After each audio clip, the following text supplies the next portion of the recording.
Apocalipse capítulo 1, irmãos. A nossa meditação essa noite, o livro do Apocalipse, capítulo 1, versículos 1 a 8.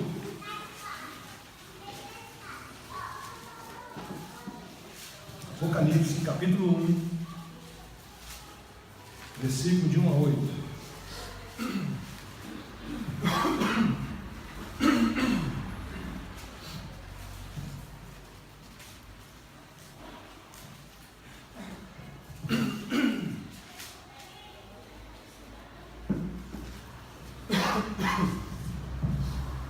Apocalipse capítulo 1, de 1 a 8. Todos nós encontramos? Revelação de Jesus Cristo, que Deus lhe deu para mostrar aos seus servos as coisas que em breve devem acontecer, e que ele, enviando por intermédio do seu anjo, notificou ao seu servo João, o qual atestou a palavra de Deus e o testemunho de Jesus Cristo quanto a tudo que viu.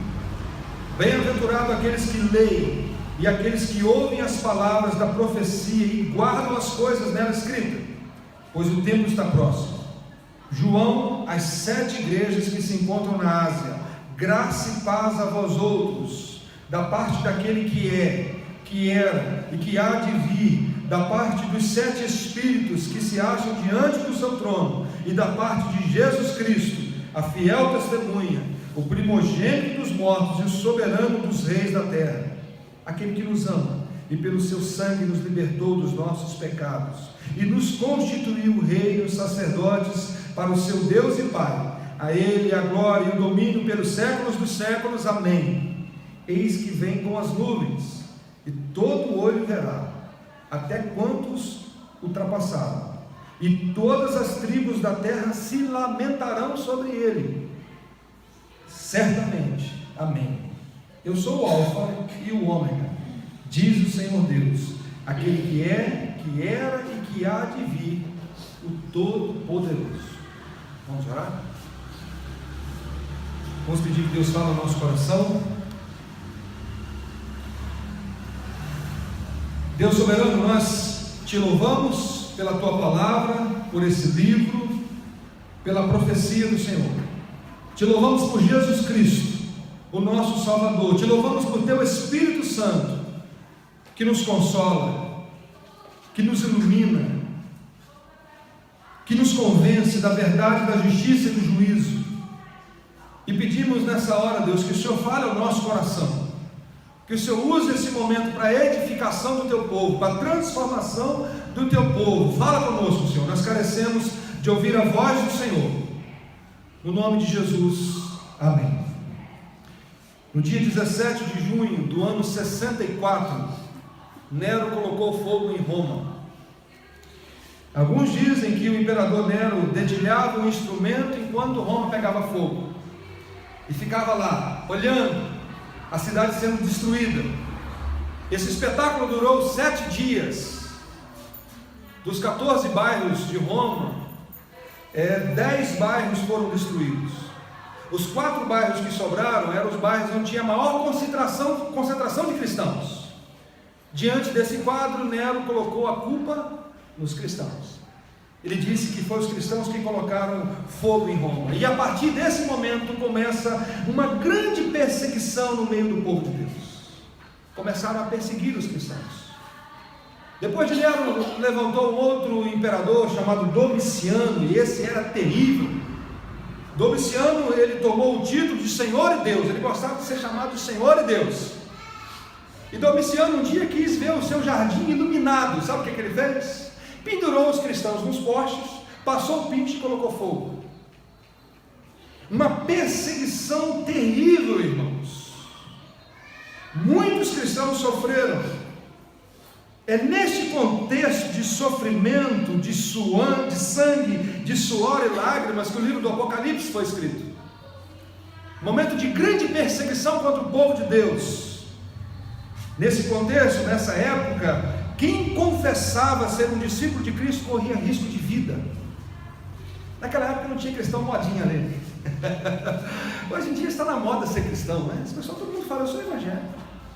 Mas naquela época, quando você dizia assim, eu sou cristão, eu creio em Jesus Cristo, você está assinando ali, quem sabe, a sua sentença de morte. Porque às vezes você era colocado numa arena com os leões com um pouquinho de fome, e se você negasse a Cristo, você não entrava nessa situação. Mas se você falasse, eu sou de Jesus, você poderia ser devorado por um leão. Esse momento difícil, irmãos, o imperador da época, ele pega o apóstolo João, que ainda estava vivo, era o último dos apóstolos, coloca ele na ilha de Patmos, com a ideia de que, isolando João, ele estaria então calando o cristianismo. Pronto, quem é que vai falar, quem é que vai continuar a pregação, se o último apóstolo agora está preso, isolado? Então agora o cristianismo está calado. Olha que interessante, irmãos. Os homens podem nos prender, podem nos perseguir, mas não podem tirar de nós a comunhão com Deus. Nada pode tirar a nossa comunhão com Deus. Não tem homem sobre a terra que pode tirar a nossa comunhão com Deus, se a nossa comunhão for verdadeira. Quando João está lá isolado na ilha de Patmos, o céu abre para ele. Jesus Cristo revela para ele as coisas que hão de acontecer. E aí começa o primeiro versículo: revelação de Jesus Cristo, que Deus lhe deu para mostrar aos seus servos as coisas que em breve hão de acontecer. O livro do Apocalipse é uma revelação. Algumas pessoas têm medo de ler o Apocalipse, acham que se começar a ler vai acontecer muitas. Não, o livro de Apocalipse é uma revelação de Jesus Cristo para o seu povo, revelando as coisas que hão de acontecer. O livro de Apocalipse não é uma conclusão do apóstolo João. O livro do Apocalipse não é uma dedução do apóstolo João. O livro do Apocalipse é uma revelação, e Apocalipse significa tirar o véu, descobrir aquilo que estava escondido. Então, longe de ser um livro para colocar medos nos cristãos, é um livro para revelar, para mostrar aquilo que está oculto. Revelação de Jesus Cristo, que Deus lhe deu para mostrar aos seus servos as coisas que hão de acontecer. A mensagem do Apocalipse, irmãos, é uma mensagem para dizer para nós que Jesus Cristo é vencedor, e aqueles que creem nele são vencedores também. Ou seja, a igreja, a noiva, aqueles que se renderam ao Cordeiro de Deus, que nos ensina que o último capítulo da história da redenção é um capítulo de vitória, de triunfo. É um livro para consolar o povo de Deus, principalmente naquele momento de perseguição, mas é para nós também hoje. O povo de Deus precisa confiar em Cristo, no seu Cristo, que venceu a morte, que reina eternamente. O Cristo que governa o mundo em favor da igreja. O Cristo que vai voltar para buscar a igreja e para morar com ele pelos séculos dos séculos. Mas é um livro cheio de símbolos. É um livro que fala de besta, de 666, de trombetas, que fala de cavalo branco, e que muitas pessoas pegam esses símbolos para fazer malabarismo. E o 666 é isso, é o chip, é aquilo outro. Irmãos, o livro de Apocalipse é uma mensagem para cristãos, é para nós, para consolar, não é para complicar, não. Existe uma mensagem simples por trás dessas coisas. É um livro que diz para nós: Jesus esteve morto, ressuscitou, está no trono, vai voltar para buscar a sua igreja. Você está pronto? É a mensagem simples do Apocalipse, que às vezes nós mudamos, fazemos tantas coisas. Um livro que consola. Os símbolos, por que dos símbolos? Porque a igreja estava sendo perseguida, é para ocultar essa mensagem dos perseguidores, mas não para complicar para os cristãos, para trazer consolo. Onde por trás dos símbolos geralmente é uma mensagem muito simples. O livro do Apocalipse é um livro muito prático também, que não vem falar somente do futuro, mas também nos ensina como viver hoje, o dia a dia. Ele fala que nós devemos confiar em Deus, confiar em Cristo, no Cordeiro de Deus. É um livro que vai nos ensinar a ter paciência. Espera, persevera, ser fiel até a morte, dar-te-ei a coroa da vida. Continue perseverando, não desista. É um livro que vai ensinar para nós a necessidade de uma vida de obediência, que vai nos ensinar a necessidade de uma vida de oração, de vigilância. É um livro, irmãos, que nos consola, porque esse livro diz assim: Deus vê as suas lágrimas. Que coisa boa saber disso, irmãos. Que mesmo quando você fecha a porta da sua casa, do seu quarto, e suas lágrimas descem no rosto, Jesus está vendo. Nenhuma gota de lágrima sua que cai no chão passa desapercebida aos olhos de Cristo. E ele diz assim: e Deus enxugará dos vossos olhos todas as lágrimas. É um livro que consola o povo de Deus. É um livro que vai falar para nós que preciosa aos olhos de Deus é a morte daqueles que creem nele. Não vai falar que é algo terrível, não. Vai falar que aqueles que creem em Deus, que morreram por causa do Evangelho, é precioso aos olhos de Deus. É precioso aos olhos de Deus. É um livro que vai falar para nós que a nossa vitória está segura. Um livro que diz assim: não temas as coisas que tem de sofrer. Eis que o diabo está para lançar em prisão alguns dentre vós, para ser disposto à prova, e tereis tribulações de 10 dias. Ser fiel até a morte, e dar-te-ei a coroa da vida. Até as tribulações que alguns de nós porventura possamos passar, para nos provar, ela tem tempo limitado por Deus. O diabo não pode provar a vida inteira do jeito dele, descontroladamente. Não, 10 dias. Não quer dizer 10 dias literais, quer dizer o seguinte: olha, é tempo limitado.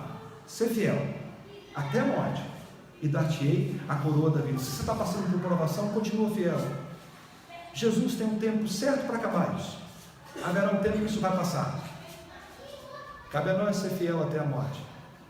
Receberemos do Senhor a coroa da vida. E é por isso que ele fala assim: bem-aventurado aqueles que leem, e aqueles que ouvem a palavra da profecia e guardam as coisas nela escritas, pois o tempo está próximo. Feliz é aquele que lê e guarda essa palavra. Você quer passar um dia então feliz? Leia Apocalipse. Não somente Apocalipse, mas toda a palavra de Deus. Feliz é aquele. E esse livro, irmãos, ele foi endereçado às igrejas. Diz aqui o apóstolo João, diz assim: João, as 7 igrejas que se encontram na Ásia, graça e paz a vós outros, da parte daquele que era e que há de vir, da parte dos 7 espíritos que se acham diante do trono. 7 em Apocalipse não é conta de mentiroso, como o mundo ensina. 7 é o número completo, perfeito. Então todas as vezes que você lê em Apocalipse o número 7, não é conta de mentiroso, é um número perfeito. Por isso que Jesus se apresenta no Apocalipse como aquele que tem 7 olhos. É por isso que fala aqui de 7 espíritos, completo, perfeito. E não é, quando nós continuamos lendo aqui a carta a cada igreja, não é ali cada fase da igreja, não. São problemas que todas as igrejas enfrentam em todo o tempo. Em todo o tempo, Jesus trata aqui dos problemas que nós enfrentamos como igreja do Senhor. E aquele que tem 7 olhos, ele é apresentado aqui, aquele que vê todas as coisas, inclusive, está vendo cada coração aqui que está aqui nessa noite. Cada coração aqui está sem roupa. Eu queria falar desnudo. A palavra é essa, não é isso? Diante de Deus. Ele tem 7 olhos. Ele vê todas as coisas. Ele vê o bate-papo do nosso WhatsApp, do Facebook, do Instagram, todas as coisas. Nada passa batido aos olhos dele. E é interessante, irmãos, que Jesus elogia cada igreja. Tem uma que não recebe elogio nenhum. Ele mostra o erro e apresenta o remédio. Eu encorajo os irmãos a ler as cartas que ele escreveu aqui, a partir do capítulo 2 na sua casa, para cada igreja. Ele vai apresentar o que está acontecendo de errado e a solução. E olha que interessante, há muitos males que atacam a igreja. Um deles, esfriamento espiritual. Esfriamento espiritual. Quando o primeiro amor esfria.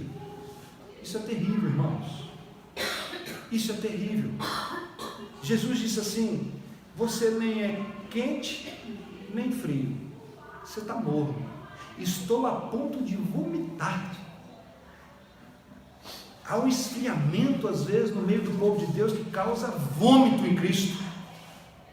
Um outro problema que ataca a igreja é perseguição. Existe perseguição contra a igreja de Deus, por causa de Cristo.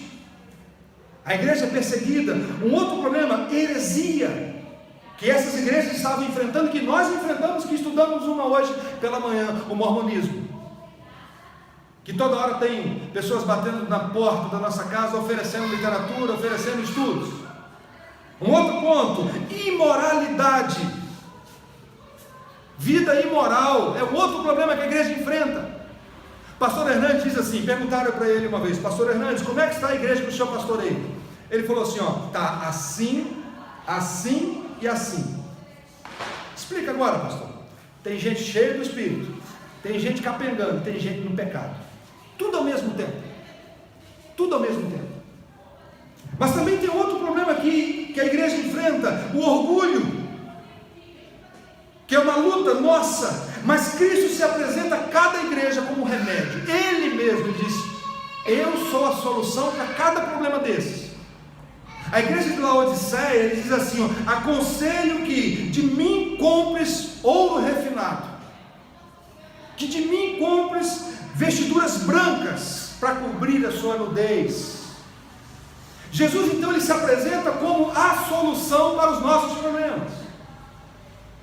E ele vai dizer: eu repreendo e disciplino a quanto amo. Sê, pois, zeloso. Arrependa-te. Arrependa-te. Ele se apresenta como a solução para cada igreja, irmãos, para cada problema que nós enfrentamos. Vale a pena vocês gastaram tempo lendo o que ele escreveu para cada igreja, durante a semana, quem sabe. A partir do capítulo 2, leia o que Jesus escreveu para a carta à igreja. Do versículo 4 ao versículo 8, pode ser comparado aqui com um resumo de tudo que o livro do Apocalipse fala. Em 4 versículos, 5 versículos, do versículo 4 ao versículo 8, que ele diz assim: Jesus Cristo, a fiel testemunha, o primogênito dos mortos e o soberano dos reis da terra. O primogênito dos mortos, porque ele é aquele que morreu e ressuscitou. Lázaro ressuscitou, mas morreu de novo. Mas ele diz aqui algo que me chamou muita atenção: o soberano dos reis da terra. Aquele que ressuscitou é Senhor dos senhores. Ele é o presidente dos presidentes. E a igreja precisa crer nisso. A igreja precisa entender que Jesus Cristo está no trono e Ele é soberano sobre qualquer rei, presidente, imperador, qualquer pessoa. Ele está acima. É por isso que o Jesus que apareceu para João aqui é diferente daquele Jesus que um dia estava na cruz de braços abertos, cravado naquela cruz, derramando sangue. O Jesus que aparece aqui para João, revelando para João que ele é o soberano rei das terras, não é aquele Jesus que foi como uma ovelha muda para o matadouro. Não é um Jesus que se deixou ou que se entregou para sofrer por nós. O Jesus que João viu tem olhos de fogo. O Jesus que João viu tem pés de bronze polido. O Jesus que João viu, a sua voz não é rouca mais, a sua voz é como a voz de muitas águas. Que coisa linda quando você fica perto de um mar com onda bem forte, aquele barulhão, né? E a voz de Jesus aqui é como voz de muitas águas.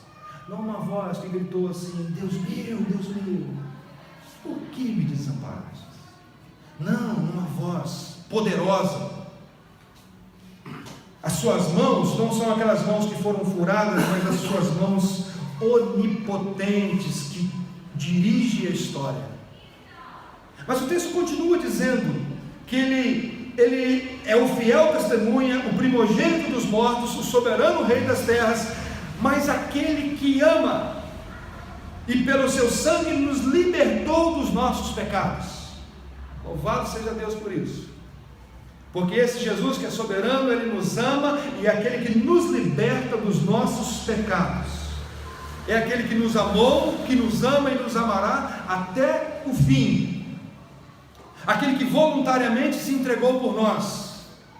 Aquele que derramou o seu sangue para nos perdoar, para nos reconciliar com Deus. Aquele que bebeu o cálice da ira de Deus por causa dos nossos pecados.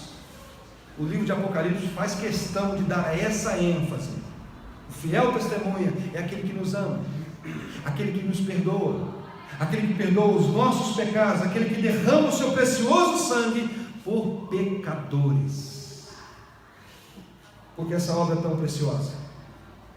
Qual é o resultado dessa obra? Versículo 6, olha aí o versículo 6. E nos constituiu reino, sacerdotes para o seu Deus e Pai. A Ele a glória e o domínio pelos séculos dos séculos. Amém. A igreja foi amada e a igreja foi libertada. Cristo nos ama e nos liberta, mas não nos liberta para nada. Esse é um engano. Não pense que Jesus te salvou para você ficar oba-oba. Não fomos salvos para isso. Fomos constituídos reino e sacerdotes. Olha que bênção. Reino e sacerdotes. O alvo do amor é nos constituir rei e sacerdotes para Deus.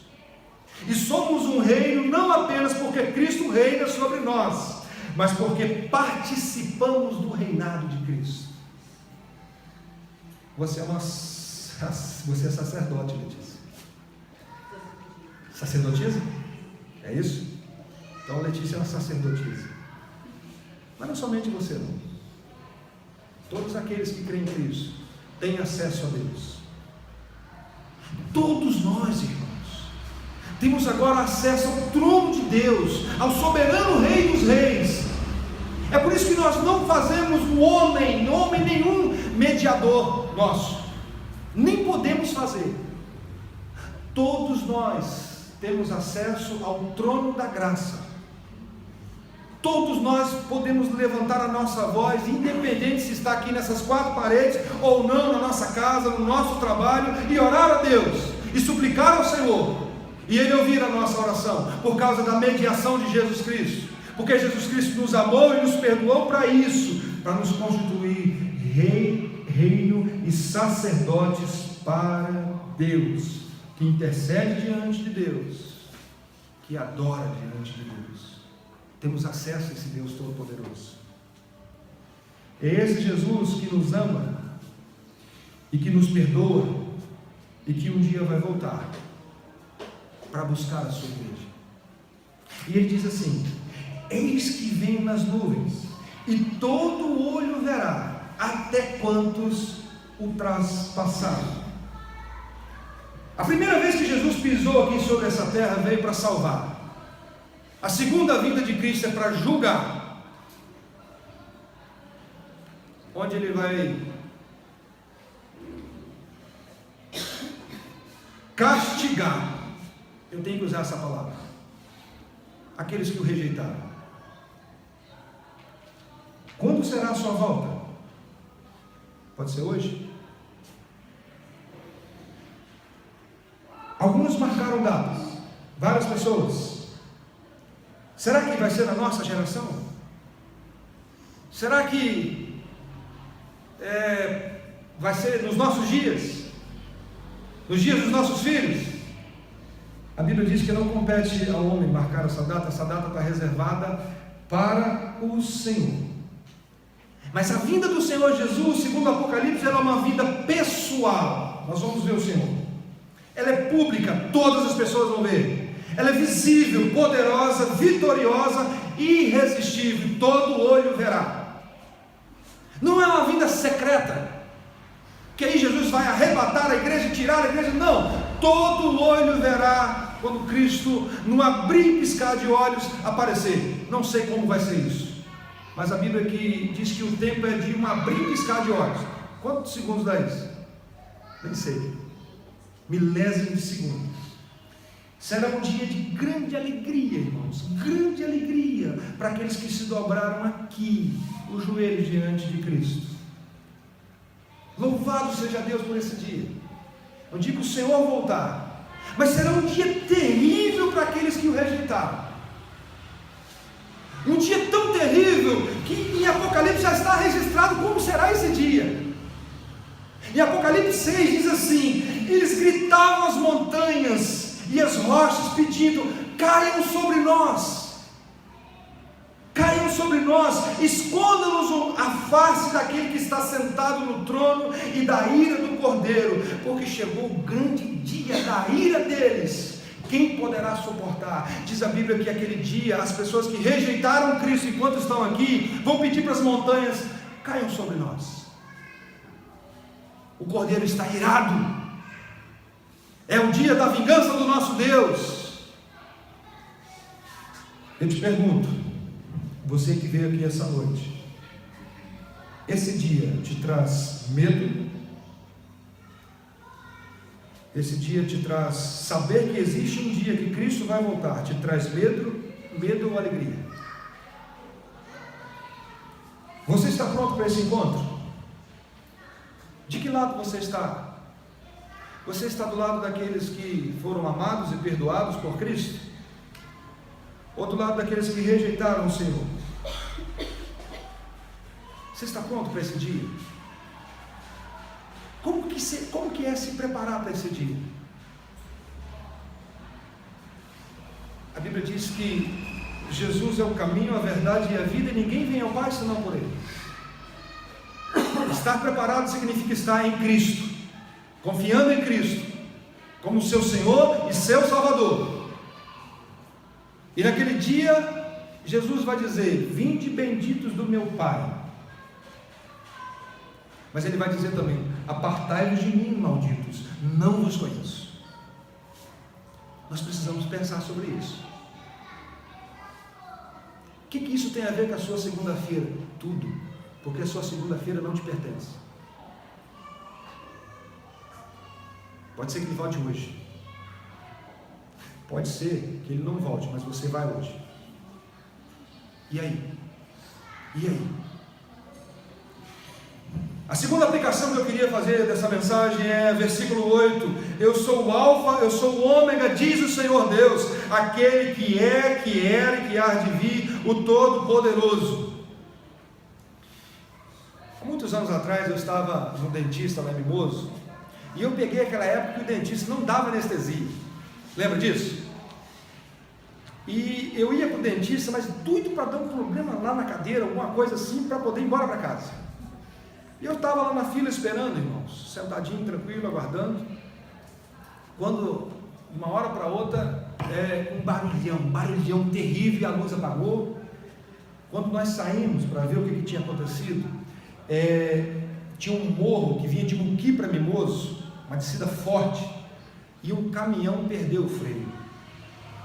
E o motorista, sabiamente, acho que foi só Deus iluminou ele naquela hora, eram duas pistas, de um lado e de outro, e no meio árvores.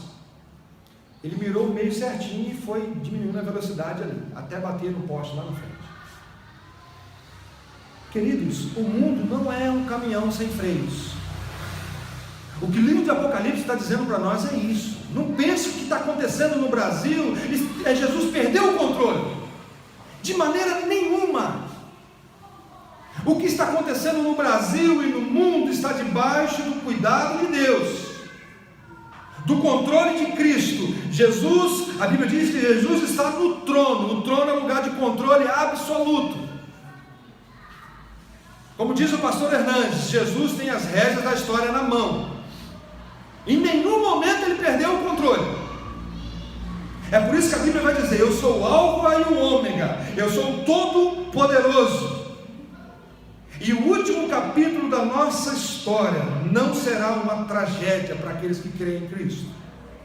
É por isso que o crente não tem que ter medo.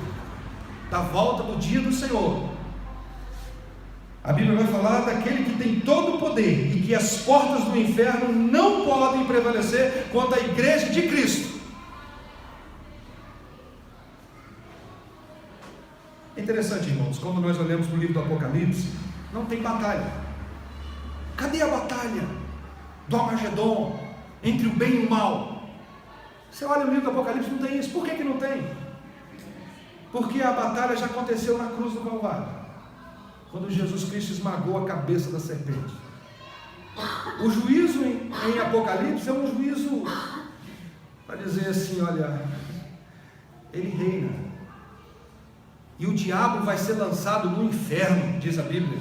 E não pense que no inferno o diabo vai reinar, como o desenho do Pica-Pau. O desenho do Pica-Pau mostra o diabo no inferno com um garfo grandão espetando as pessoas. Não, a Bíblia vai dizer para nós que o diabo no inferno vai estar sofrendo, mas sofrendo não sozinho, juntamente com aqueles que rejeitaram Cristo aqui nesse mundo, atormentado pelos séculos dos séculos. Eu não sei o que é isso, irmãos. Eu não sei o que é isso. A minha esposa fala que se eu fico gripado, eu fico assim, ela fala que eu sou muito frouxo. Se um pouquinho de gripe já me derruba, você imagina alguém sofrer pelos séculos dos séculos. Dia e noite tormento, dia e noite. O que Jesus disse para o velho apóstolo na ilha de Patmos, isolado, e que ele diz para nós nessa noite é: eu estou no controle. Foi o que Jesus disse para João, e é o que Jesus diz para nós nessa noite, irmãos. Eu estou no controle absoluto. Aquele que tem 7 olhos tem uma visão completa de todas as coisas, conhece o amanhã, que só pertence a Ele. Ele diz para mim e para você, que às vezes ficamos ansiosos com o dia de amanhã. Eu estou no controle. Eu sou o alfa e o ômega, o princípio e o fim. Eu tenho um controle absoluto da história nas minhas mãos. E a história da humanidade vai se desenrolar de acordo com a vontade dele. Há uma agenda em Deus. É só você ler a vida de Cristo nos Evangelhos. Ele diz assim: aconteceu isso para que se cumprisse. Ele vai cumprir da agenda de Deus o tempo todo. E nessa agenda de Deus, o que me chama a atenção é que o livro da vida foi escrito, sabe quando? Antes da fundação do mundo. Como é que você entende isso? O livro da vida daqueles que foram salvos já estão escritos desde a fundação do mundo, onde o Cordeiro de Deus foi morto desde a fundação do mundo. O Apocalipse vai dizer para nós que a obra de Cristo não foi o plano B de Deus para nos salvar. Já estava lá na agenda de Deus desde a eternidade. É isso que ele quer dizer para nós: olha, eu tenho um controle de toda a história. Toda a história está nas minhas mãos. Eu tenho domínio de todas as coisas. Eu controlo todas as coisas. É esse mesmo Jesus que diz assim para nós: olha, nem um fiozinho de cabelo da sua cabeça cai sem o consentimento do Pai. Eu termino te perguntando: isso consola o seu coração? Isso traz paz ao seu coração? Saber que o amanhã que você não tem condições de controlar está no controle de Cristo, não está no controle do diabo, não está no controle da política do nosso país, que até os vírus que estão rodando por aí não estão fora do controle de Deus. Isso traz paz? Isso não traz paz, eu não tenho outra maneira de dizer para que você fique em paz. Se não é pela obra de Cristo, pela soberania de Cristo, eu não tenho como então. Que Deus nos ajude, irmãos. Leiam essas cartas que Jesus escreveu para as igrejas. E devemos perguntar: qual seria a carta que Jesus, o que Jesus falaria da quinta igreja? O que Jesus falaria para nós? Independente do que Ele falaria para nós, Ele vai dizer assim: eu sou a solução para cada um de vocês. Não é só quando nós começamos a vida cristã. Jesus Cristo é a solução para nós todos os dias. Todos os dias. Nós precisamos dele. Vamos orar? Vamos colocar de pé aqueles que puderem.